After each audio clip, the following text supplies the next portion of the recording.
Bueno, ahora vamos a hablar con Celia Garrido, madre de Scouts de este grupo y también trabajadora social y agente de igualdad experta de violencia de género. Hola Celia, muchas gracias por estar aquí para compartir tus conocimientos sobre este preocupante tema. Hola, encantada de estar aquí. Bueno, ya que el objetivo de este día es acabar con la violencia de género, nos gustaría que nos explicases qué es la violencia de género y por qué surge. Vale, bueno, la violencia de género es el término que se decidió utilizar, pero a mí más que violencia de género me gusta hablar de violencia o de violencias machistas e incluso si iría un poco más y hablaría de violencia patriarcal. Cuando hablamos de violencia de género, lo que estamos pensando es la violencia que se ejerce contra las mujeres por el hecho de serlo. Y la raíz de esa violencia es la desigualdad, ¿no?, que hay entre hombres y mujeres y la discriminación que sufren las mujeres por el hecho de serlo, ¿no?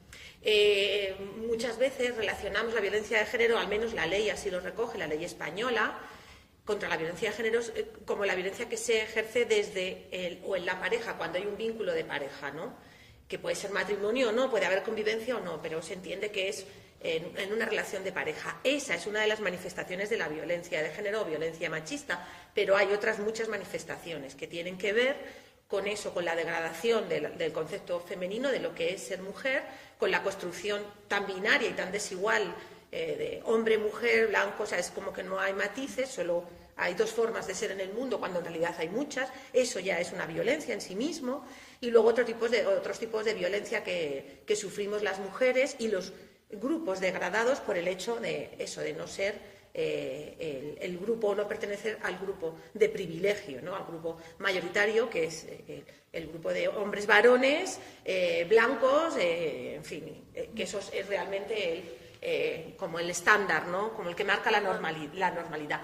Todo lo que no sea eso es ser la otra primero, que somos nosotras, y luego otros grupos que también por esa condición están degradados. En ese sentido, si en lugar de enfocar hacia las mujeres, que somos las que recibimos mayoritariamente, enfocamos hacia quién y por qué ejerce la violencia, en lugar de violencia de género podríamos hablar de violencia patriarcal, que es la que se sujeta en un sistema patriarcal que se basa en los privilegios de un grupo sobre el resto. Entonces, ¿de dónde parte esto? Si nos vamos al origen, en realidad, bueno, el patriarcado nace con el inicio del capitalismo, y el capitalismo lo podemos entender como un régimen económico que nace con la revolución industrial, o no, o podemos ir todavía más atrás. Y el capitalismo nace con la acumulación de capital, que no tiene por qué ser económico, por ejemplo, grano, todo eso, y a partir de ahí, o sea, en realidad capitalismo y patriarcado nacen de la mano, nacen juntos. Entonces, ese es un momento, pero realmente para mí se afianza todavía más, se justifica en el momento, fijaos, de la Revolución Francesa. Porque lo que hicieron los revolucionarios franceses, igualdad, fraternidad, pues lo que hicieron es acabar con los privilegios de la monarquía y del primer estamento, y los extendieron, pero solo un poquito, no acabaron con el sistema de privilegios.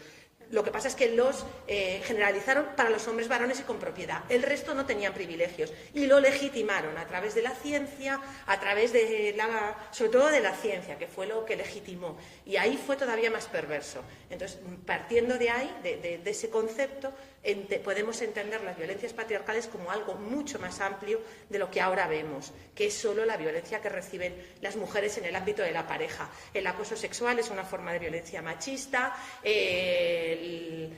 la violación como arma de guerra es otra forma, la mutilación genital femenina es otra forma, la prostitución para mucha gente, para mí, es una forma de violencia. Es decir, hay muchas otras formas de violencia hacia las mujeres que no solo se ejercen en el ámbito de la pareja, aunque nuestra ley de momento solo recoge esa.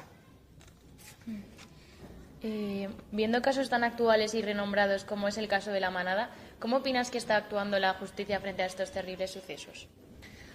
Bueno, yo creo que la justicia está actuando siendo una justicia patriarcal, claramente. O sea, lo que está haciendo es, de nuevo, legitimando algunas cosas que no deberían legitimarse ni para empezar. Parece que la defensa ha retirado esa investigación que se hizo posterior, pero al haberlo aceptado, si quiere aceptarlo, ya está cuestionando cuestionando que la actitud de ella posterior tenga que ver o no con que hubiera agresión. La agresión existe, haga ella lo que haga, el pino o lo que hubiera hecho, ¿no? Me da igual, la agresión existe, con lo cual la justicia realmente, en este concepto del que hemos hablado de cómo se forma o cómo se extienden un poco los privilegios, la justicia nace en esa división de poderes, ¿os acordáis, no?, de la Revolución Francesa? En realidad la justicia nace para proteger a los hombres del poder del Estado, pero no nace para proteger a las mujeres y a las criaturas del poder de los hombres. Increíble, ¿verdad? Las mujeres y las criaturas no podían acudir a la justicia de la misma manera. Pues aquí es donde se ve qué pasa cuando una mujer, cuando una criatura denuncia abusos, denuncia violencia. Y esto, imaginaos, esto está pasando en una violencia que es, quiero decir, que son extraños, que es más fácil entender la agresión sexual cuando son personas ajenas, pero en realidad la mayor parte de las agresiones se producen en entornos cercanos, de las agresiones sexuales, ya no digo del abuso, que eso está clarísimo, a criaturas, por ejemplo. Las agresiones sexuales se producen en entornos muy cercanos, a veces con un ligue de una noche, a veces con... ¿Sabéis? O sea, ahí es donde se producen más veces y, sin embargo, esas no se denuncian, porque es toda... O sea, imaginaos, si esto la están poniendo ahí al foco y culpándola a ella de alguna manera y cuestionándola, si tú vas como... Y denuncias que el chico con el que estabas en la discoteca y con el que has estado coqueteando, con el que has estado, ¿sabes?, medio enrollándote, tú vas a denunciar, o que se ríen en tu cara. Es decir, pero tía, ¿de qué vas, no? O sea, tú no has consentido, o sea, es como que cuando tú dices que sí ya no puedes decir que no, o como que se entiende que decir que no implica que, bueno, que insistas un poco más a ver si acabas diciendo que sí, ¿no? No queda claro. Entonces, bueno, pues lo que estamos viendo es cómo acaba juzgándose a la víctima. Ese es uno de los elementos que más potente resulta cuando hay violencia. Siempre culpar a la víctima. Cuando culpas a la víctima, el perpetrador, ¿no?, el victimario, es como que sale de rositas. Es más fácil que pongamos el foco en ella, ha hecho algo ella, que no en responsabilizar a 5, o sea, en pensar que 5 hombres y 2 de ellos, de los cuerpos y fuerzas de seguridad del Estado, que se supone que nos tienen que proteger, hacen semejante barbaridad, ¿no? Y que son respetables hombres de bien o de familia. Bueno, pues esto es lo que hay, ¿no? Y la justicia le cuesta mucho aceptar y admitir que convivimos diariamente, que esto no es un problema de unos monstruos, estos no son monstruosos, no son monstruos, no tienen pinta de violadores. Puede ser tu pareja, puede ser el poli que te protege, puede ser el conserje, son ellos, ¿no? Entonces esto es como, bueno, pues como es mejor que la sospecha recaiga sobre ella. Algo habrá hecho ella que les ha inducido no. ¿De qué te están hablando en el fondo, no? ¿Qué nos están diciendo ahora? Que, bueno, que nuestra moralidad está en cuestión, que nos hemos pasado, que no lo dejamos claro, que tenemos que tener una conducta pre y post, o sea, tenemos que ser víctimas perfectas. Las mujeres también podemos reaccionar, de hecho reaccionamos, y también podemos ser agresivas. Cuando estamos recibiendo violencia podemos reaccionar de forma agresiva. Y eso no quiere decir que no hayamos sufrido la violencia, solo que hemos reaccionado. Y, sin embargo, la justicia, en este caso y en otros, como por ejemplo cuando las mujeres víctimas de violencia en el seno de la pareja reaccionan y agreden también porque se están defendiendo, eso es una agresión reactiva, o sea, no es que esté sometiendo al hombre, está defendiéndose. Pues eso se interpreta como que hay un conflicto de ambas partes y que aquí pegamos los dos de la misma manera, cuando no tiene nada que ver con eso, ¿no? Pero es lo que la justicia está haciendo y está haciendo con demasiada frecuencia, ¿no? No es algo puntual, sino que parece que es un patrón que se está dando, ¿no? Y que se sigue dando. Queda mucho trabajo por hacer en la justicia, con los cuerpos de seguridad, con el sistema de protección completo, porque realmente se sigue culpabilizando a la víctima. Viendo...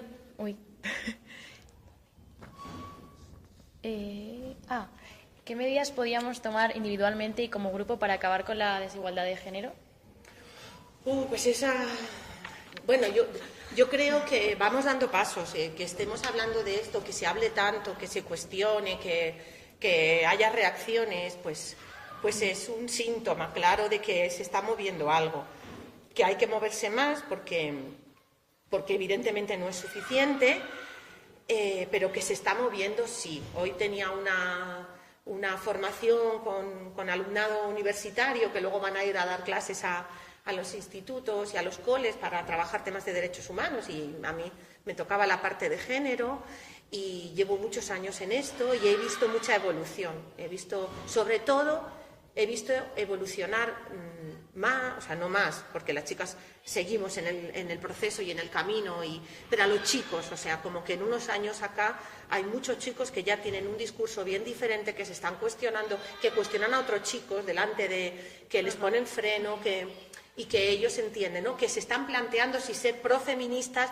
si aliados de las feministas, si llamarse feministas completos. Ese discurso hace 5 años era impensable prácticamente, y ahora se está produciendo. O sea que hay avances, y hay avances desde la tripa, hay avances desde lo personal. Y muchos chicos avanzan porque muchas chicas y muchas mujeres no paran de avanzar. Entonces, al final les colocan en la posición de que ellos también se involucren. Porque, claro, cuando nos movemos nosotras, el resto se tiene que mover, no hay más remedio, ¿no? Y yo creo que los cambios parten de los cambios personales profundos, y eso mueve otras cosas, y a la vez, ¿no?, a la vez que se producen estos cambios personales, vas moviendo un poco más las estructuras y van llegando arriba, ¿no? No podemos hacerlo solas, ellos tienen que acompañarnos, porque si no el cambio no se va a producir, y tampoco solo puede venir desde abajo. O sea, hay que intentar que desde arriba también se sigan promoviendo políticas de igualdad, igual más profundas de lo que está hasta ahora y más cuestionadoras, pero que se siga haciendo, ¿no? Y en un colectivo como el de Scout, pues hay muchas cosas que ya se están haciendo. Yo estoy muy contenta, y si mis criaturas están aquí es precisamente porque veo que hay inquietud, que esto se mueve y que os da la oportunidad de reflexionarlo de otra manera. La propia estructura del grupo, muchas cosas que hacéis en el grupo. Los bailes, por ejemplo, que parecen una tontería, no son ninguna tontería. Para mí tienen mucho sentido, sobre todo para los chicos. Les quita mucho, les suelta mucho, ¿no? Y les permite colocarse en unas posiciones que a veces no se colocarían. Hay muchas cositas que hacéis que pasan por el cuerpo y que ayudan. A las chicas también os ayuda mucho el grupo, porque os coloca, os anima a ser más independientes. El propio movimiento, yo creo que, pero si además de que el propio movimiento ya en sí, si además se tiñe o se coloca, ¿no?, estas cosas, esta conciencia más feminista, pues yo creo que el empuje es todavía mayor, y que ahí estáis, ¿no?, que se mueven cosas, que se tienen que mover más, claro, pero que también hay que un poco animarse, ¿no?, y decir, oye, que estamos moviéndonos y que está bien, ¿no?, y que hay que seguir por aquí, pues eso también. Bueno, pues muchas gracias por dedicarnos parte de tu tiempo, y pues nada, que muchas gracias porque este tipo de charlas nos ayudan a concienciarnos, a saber cómo funciona la realidad y a seguir luchando y adelante. Pues eso, yo encantada también, así que cuando queráis.